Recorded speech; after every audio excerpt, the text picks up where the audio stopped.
Hello friends, welcome back to my channel passion for literature. और आज इस video में हम बात करेंगे डेविड लॉज के बारे में। डेविड लॉज एक ब्रिटिश ऑथर हैं, एडिटर हैं और क्रिटिक हैं। आज इस वीडियो में हम उनकी लाइफ, उनके वर्क्स और उनके अवार्ड से रिलेटेड सारे इंपॉर्टेंट पॉइंट्स कवर करेंगे। तो स्टार्ट करते हैं ब्रिटिश राइटर डेविड लॉज के बारे में।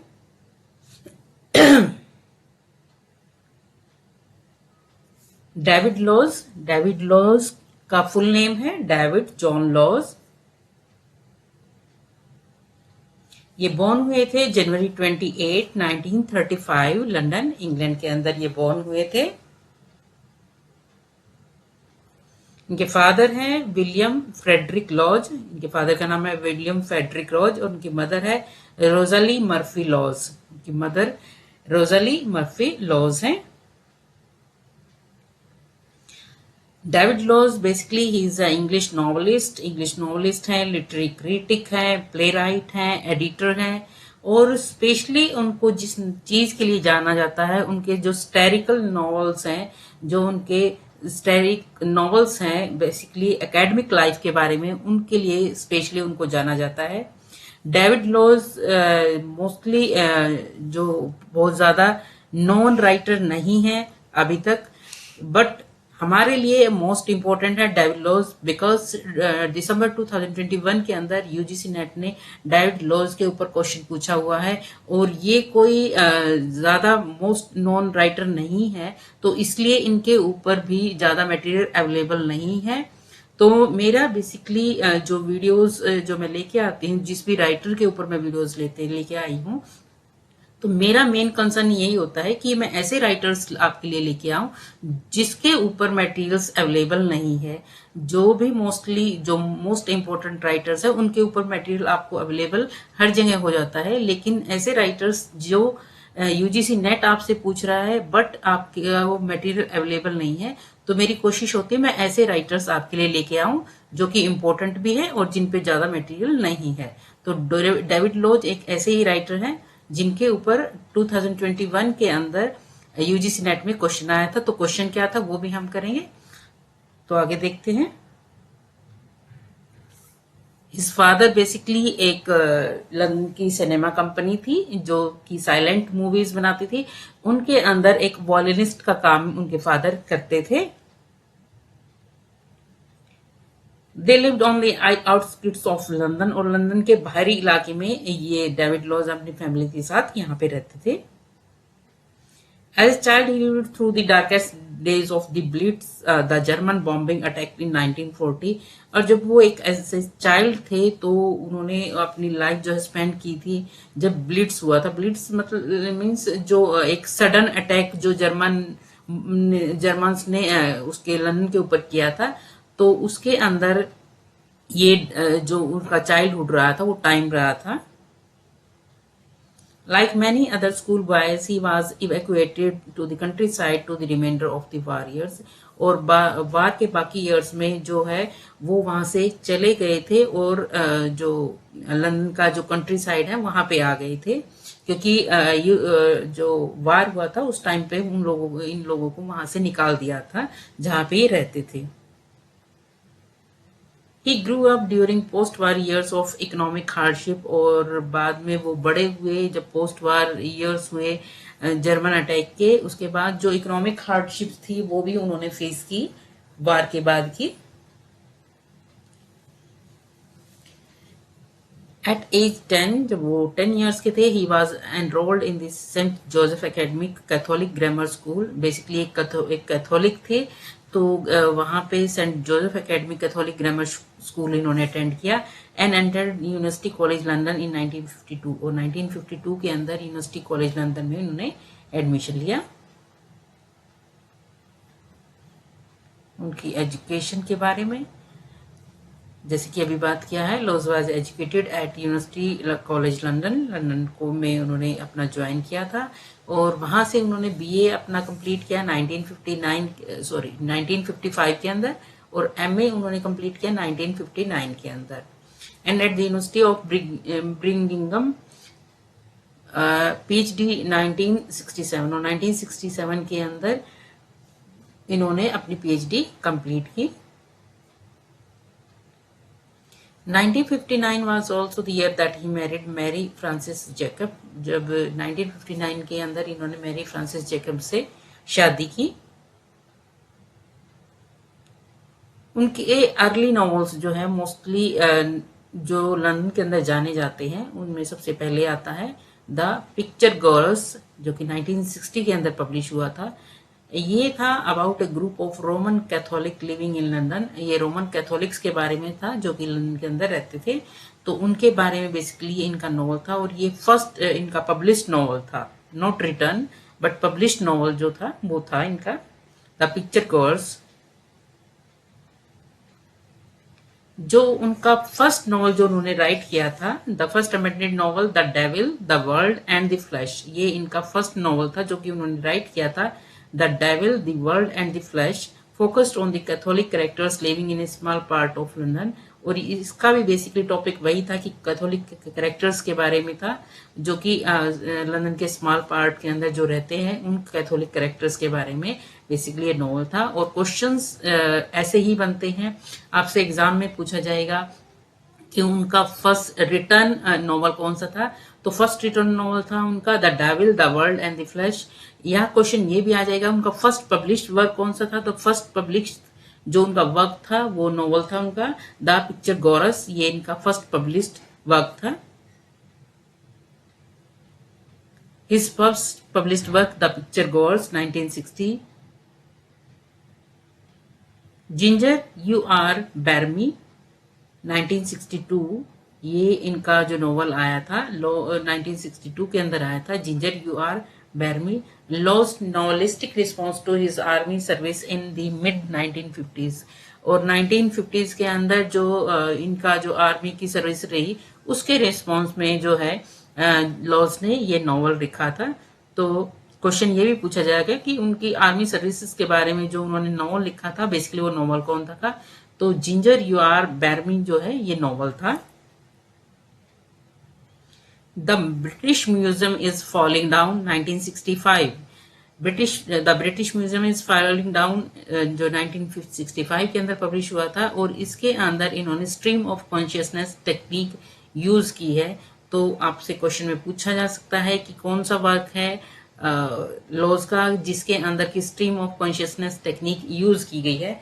तो ये नॉवल था the British Museum is falling down. Out of the shelter, ये इनका एक और नॉवल है आउट ऑफ द शेल्टर 1970 के अंदर पब्लिश हुआ। और ये autobiographical coming of the age novel है।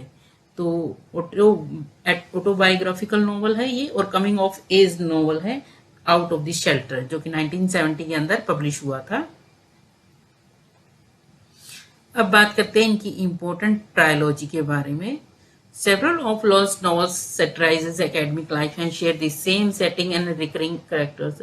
लॉज के ने जो है एकेडमिक लाइफ के अंदर नॉवेल्स जो है बहुत सारे नॉवेल्स राइट किए हैं और उनके मोस्टली के अंदर सेम सेटिंग होती है और सेम कैरेक्टर्स ही होते हैं।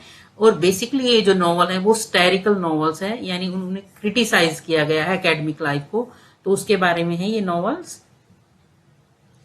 Changing Places 1975 is the first campus novel by British novelist David Lawes। Changing Places जो कि 1975 के अंदर पब्लिश हुआ था, ये फर्स्ट उनका कैंपस नॉवल था। और क्वेश्चन आपसे ये भी पूछे जा सकते हैं, जैसे ट्रायोलॉजीज के ऊपर जो क्वेश्चंस आते हैं वो बेसिकली ऐसे आ जाते हैं कि या तो आपको मैच करना आ जाएगा, जैसे बहुत फेमस राइटर्स हैं जैसे डेविड लॉज का जो है उन्होंने जो नॉवेल्स लिखे हैं उन नॉवेल्स को बेसिकली कैंपस नॉवेल्स बोला जाता है। ऐसे ही चेनवा अचीवीज की जो ट्रायोलॉजीज है उनको द अफ्रीकन ट्रायोलॉजीज बोला जाता है। पॉल एसबी की जो नॉवेल्स है उनको द न्यूयॉर्क ट्रायोलॉजीज बोला जाता है। डायरेक्ट वेलकोट्स की जो ट्रायोलॉजीज हैं उनको द हेशियन ट्रायोलॉजीज कहा जाता है। तो बेसिकली आपको मैचिंग में भी आ सकता है कि कौन से राइटर की ट्रायोलॉजीज को किस नाम से जाना जाता है। तो बेसिकली जो डेविड लॉज के जो नॉवेल्स है बेसिकली उनको कैंपस नॉवेल्स बोला जाता है। और द चेंजिंग प्लेसेस जो इनका ये जो ट्रायोलॉजीज है उसका सबटाइटल है a tale of two campuses, ये इनका सबटाइटल है। And both the title and the subtitle are literary allusion to Charles Dickens a tale of two cities.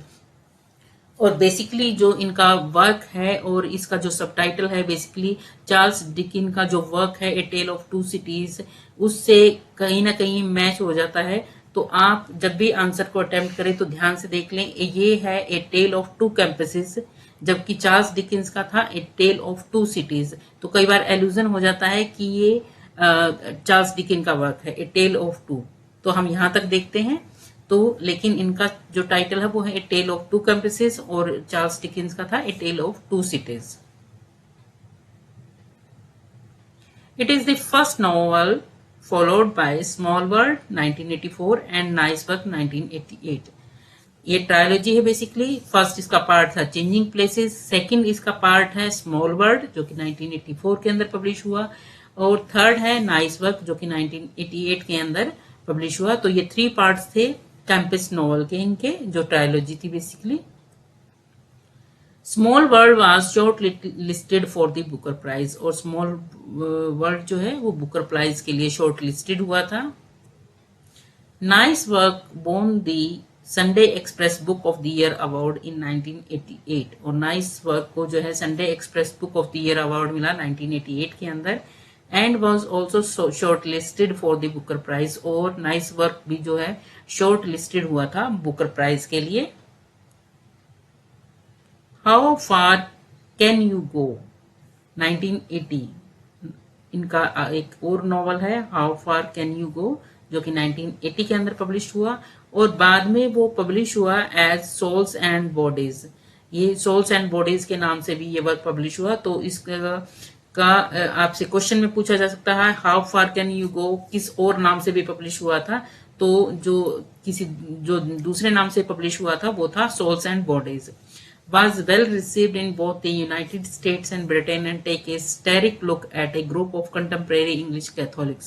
और बेसिकली एक स्टेरिकल नॉवल था, और ये कंटेम्प्रेरी जो इंग्लिश कैथोलिक्स थी उनके बारे में ये सारा नॉवल था।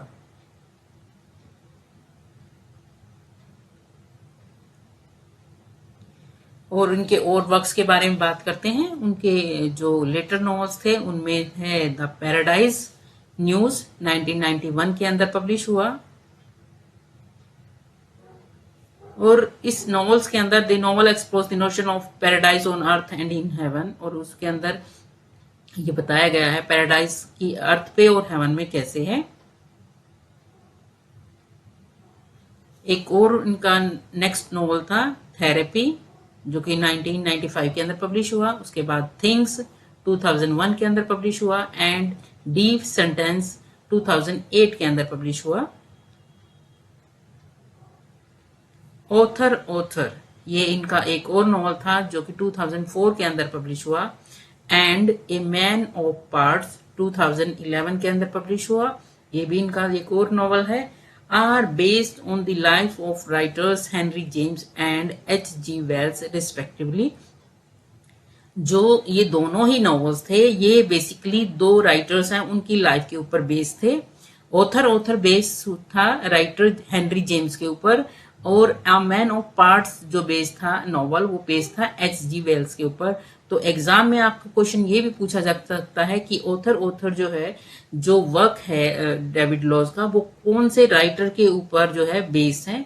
तो वो हेनरी जेम्स के ऊपर बेस्ड है, और ए मैन ऑफ पार्ट्स जो बेस्ड है वो H.G. वेल्स के ऊपर बेस्ड है। यहाँ आपको ऐसे भी क्वेश्चन पूछा जा सकता है कि हेनरी जेम्स जो है as writer Henry James as a writer जो किस नॉवल में डेविड लॉज के में आए हैं, तो वो ऑथर में आए हैं। H.G. वेल्स कौन से वर्क में आए हैं, ए मैन ऑफ पार्ट्स के अंदर आए हैं।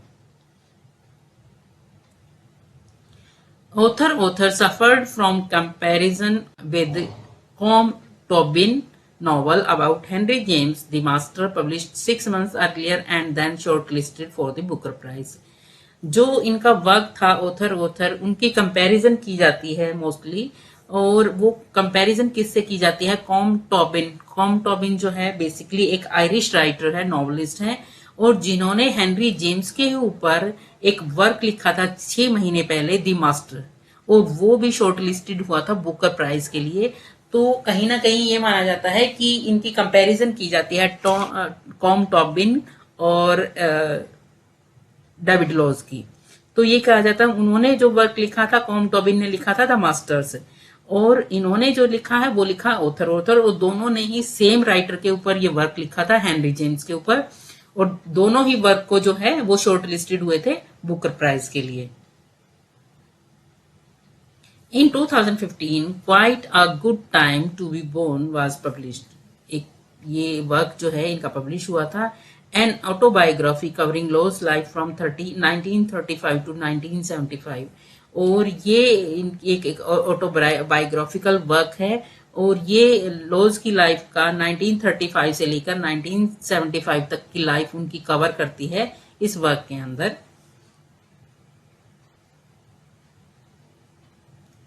अब उनके नॉन फिक्शन वर्क्स के बारे में बात करते हैं।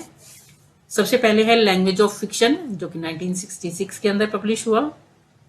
The novelist at the crossroads 1971 के अंदर पब्लिश हुआ। 20th सेंचुरी लिटरेरी क्रिटिसिज्म 1972 के अंदर पब्लिश हुआ। The modes of modern writing 1977। Working with structuralism 1981। Write on 1986 के अंदर। After Bakhtin 1990। The art of fiction 1992। Modern criticism and theory a reader 1992। The practice of writing 1997। Consciousness and the novel 2003। The year of Henry James, the story of a novel 2006। Lives in writing 2014। ये कुछ इनके non fiction works थे। अब उनकी autobiography, theatre और place के बारे में बात करते हैं। In addition to writing fiction Lodge को ऑथर्ड दी प्लेस, उन्होंने को ऑथर्ड किया है किसी और के साथ मिलकर, उन्होंने प्लेस जो राइट किए हैं। बिटवीन दीज फोर वर्ल्ड्स, जो कि 1963 के अंदर पब्लिश हुआ, ये उनका प्ले का नाम है। And slap in the middle, ये भी इनका प्ले है, ये 1965 के अंदर पब्लिश हुआ था। इस work of literary theory including language of fiction, और उनके लिटरेरी थ्योरी के बारे में जो उन्होंने जो वर्क लिखा है वो है लैंग्वेज ऑफ फिक्शन, 1966 के अंदर पब्लिश हुआ। The novelist at the crossroads and other essays on fiction and criticism, जो कि 1984 के अंदर पब्लिश हुआ। ये कुछ इनके लिटरेरी थ्योरी के वर्क्स हैं। Autobiography, quite a good time to be born, a memoir, और जब अभी पहले भी हमने बात की है, ये इनका एक ऑटोबायोग्राफिकल वर्क है, और इनकी लाइफ जो कवर करते हैं ये 1935 से लेके 1975 तक की उनकी लाइफ जो है इस वर्क के अंदर कवर ही है, और ये 2015 के अंदर पब्लिश हुआ। तो इनकी ऑटोबायोग्राफी भी एग्जाम के अंदर पूछी जा सकती है, और कितने टाइम पीरियड को ये कवर करती है वो भी पूछा जा सकता है आपसे एग्जाम में। तो 1935 से लेकर 1975 तक की उनके लाइफ पीरियड को ये कवर करता है वर्क। सेकंड उनकी ऑटोबायोग्राफी है writers luck, I am a Moyer, 1976 से 1991 तक का ये है, इसकी जो कवर कर रही है उनकी लाइफ, ये 2018 के अंदर पब्लिश हुआ। अब उनके थिएटर वर्क्स के बारे में बात करते हैं। सबसे पहला है the writing game 1990, home truth 1999, secret thoughts based on things 2011। Essays, उन्होंने बहुत सारे एसेज भी लिखे हैं, तो उन एसेज के बारे में भी हम बात करते हैं। After retiring he continued to publish literary criticism, working with structuralism, essays and reviews on 19th and 20th century literature, जो कि 1981 के अंदर पब्लिश हुआ। राइट ऑन ओकेजनल एसेज 1986 के अंदर पब्लिश हुआ। And after Bakhtin essays in fiction and criticism 1990 के अंदर पब्लिश हुआ। द आर्ट ऑफ फिक्शन 1992 के अंदर reprints essay from Law's column written for the Washington Post and London Independent and the practice of writing. और ये जो art of fiction जो इनका एसेज था वो बेसिकली एक कॉलम से लिया गया था जो कि वो लंदन वॉशिंगटन पोस्ट के लिए और लंदन वॉशिंगटन पोस्ट के लिए बेसिकली जो उन्होंने कॉलम राइट करते थे उसमें से इन्होंने लिया है। और इसमें जो है उनके द प्रैक्टिस ऑफ राइटिंग 1996 के अंदर, और इनके अंदर क्या है इस वर्क के अंदर, इनके एसेज हैं, लेक्चर्स हैं, रिव्यूज हैं और डायरीज हैं। The essay collection lives in writing was published in 2014। उनका एसे कलेक्शन था लाइव्स इन राइटिंग, वो 2014 के अंदर पब्लिश हुआ। His edition of 20th century literary criticism 1972 के अंदर पब्लिश हुआ। Include essays on 20th century writers such as T S. Eliot. और ये एक और इम्पोर्टेंट क्वेश्चन यहाँ पे बन रहा है कि उनका कौन सा वर्क है जिसके अंदर 20th century writer T.S.. Elliott को उन्होंने कवर किया है। तो कौन सा वर्क है इनका? वर्क जो है वो है 20th सेंचुरी लिटरेरी क्रिटिसिज्म। इस वर्क के अंदर उन्होंने एसेज जो लिखे हैं वो ऐसे 20th सेंचुरी के राइटर टी.एस. एलियट के ऊपर उन्होंने एसेज लिखे हैं। अब उनके अवार्ड्स के बारे में बात करते हैं। Lodge was the recipient of numerous honours. बहुत सारे ऑनर्स अवार्ड्स उनको मिले हैं। He was a made of chevalier डी ऑर्डर डेस आर्ट्स डी डेस लेटर्स इन 1997 के अंदर उनको ये अवार्ड मिला था। Whitbread book of the year उनके वर्क को मिला था 1980 के अंदर। For how far can you go, इस वर्क के लिए उनको Whitbread book of the year award मिला था। रीजनल विनर है एंड फाइनलिस्ट रहे हैं for the Commonwealth writer prize 1996 के अंदर फॉर थेरेपी। थेरेपी इनका जो वर्क है उसके लिए इनको कॉमनवेल्थ राइटर्स प्राइज मिला है 1996 के अंदर। Commander of the order of the British Empire in 1998, और उनको ये जो डेजिग्नेशन जो मिला था commander of the order of British Empire, ये 1998 के अंदर मिला था। हिज मेमोर आर, उनकी जो मेमोर है quite a good time to be born 2015 के अंदर, which recounts his life from 1935 to 1975। इसके बारे में हमने पहले भी बात की है कि उनका जो मेमोर है ये ऑटोबायोग्राफी जो है वो लाइफ की कवर करती है उनके 1935 से 1975, और द राइटर्स लव वो कवर करती है 1976 से 1991 तक की। अब जो क्वेश्चन यूजीसी नेट ने दिसंबर 2021 के अंदर जो पूछा है वो क्वेश्चन अब हम डिस्कस करते हैं। क्वेश्चन था which of the followings are novels by David Lodge. Question ये पूछा था, स्ट्रेट क्वेश्चन था, उनके वर्क्स के बारे में पूछा था कि कौन से वर्क्स डेविड लॉज के हैं। तो क्योंकि ज्यादा नोन नहीं है तो जो भी राइटर्स ज्यादा नोन नहीं होता उनके बारे में डिटेल्ड क्वेश्चन नहीं आते हैं। न्यू राइटर्स को कवर करने का मेन इंपॉर्टेंट रीजन यही है कि उनके बारे में आपको ज्यादा डिटेल में पढ़ने की जरूरत नहीं होती और आप थोड़ा सा पढ़ के उन क्वेश्चंस को अटेम्प्ट कर पाते हैं। तो डेविड लॉज ऐसे ही राइटर हैं, तो उनके बारे में स्ट्रेट क्वेश्चन पूछा था कि उनके वर्क्स कौन से हैं। ऐसे ही नूरुद्दीन फेरा, जो मैंने लास्ट वीडियो जो कवर किए हैं, नूरुद्दीन फेरा और उसके साथ मनियम जो है वो भी एक मलेशियन राइटर है, उनको कवर किया। नूरुद्दीन फेरा एक सोमाली राइटर है, तो वो ज्यादा नॉन राइटर्स नहीं है। उनके ऊपर अगर आप सर्च करते हैं तो मटेरियल भी अवेलेबल नहीं होता। तो यूजीसी नेट ऐसे ही राइटर्स उठा रहे हैं, लेकिन उनको अगर हम कवर करते हैं तो बहुत इजी होता है क्योंकि ज्यादा हमें उनके बारे में रीड आउट करने की जरूरत नहीं होती और बहुत कम टाइम में उनको पढ़ के और हम क्वेश्चन अटेम्प्ट कर सकते हैं। तो इसमें भी उनके सिर्फ वर्क्स के बारे में पूछा था। तो ये क्वेश्चन था कि उनके नॉवेल्स कौन से हैं डेविड लॉज के। तो देखते हैं। फर्स्ट था, ये ऑप्शन था the British Museum is falling down. B था the seven sisters. C option था चेंजिंग प्लेसेस। डी ऑप्शन था nice work.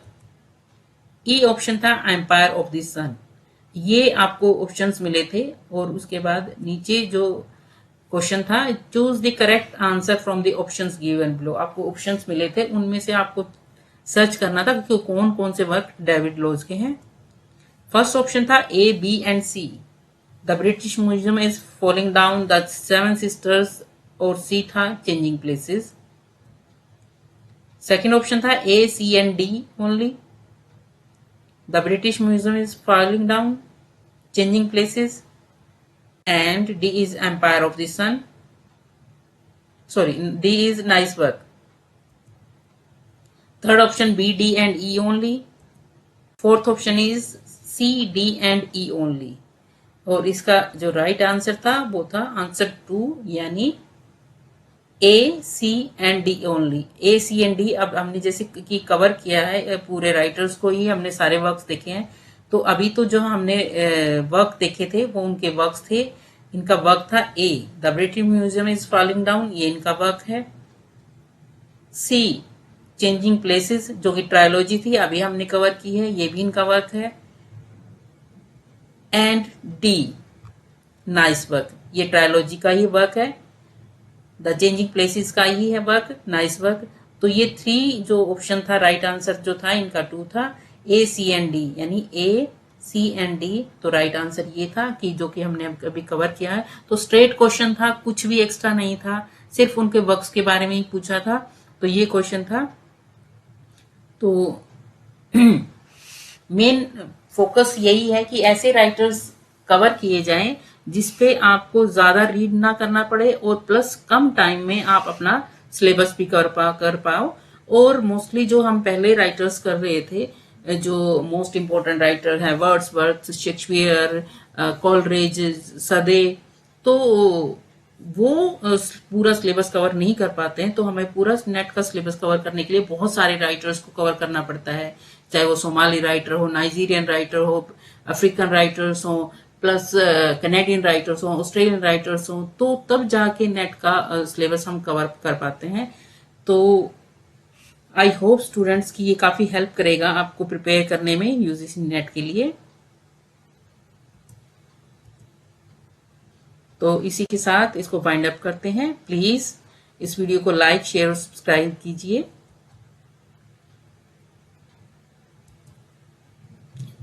Thank you so much.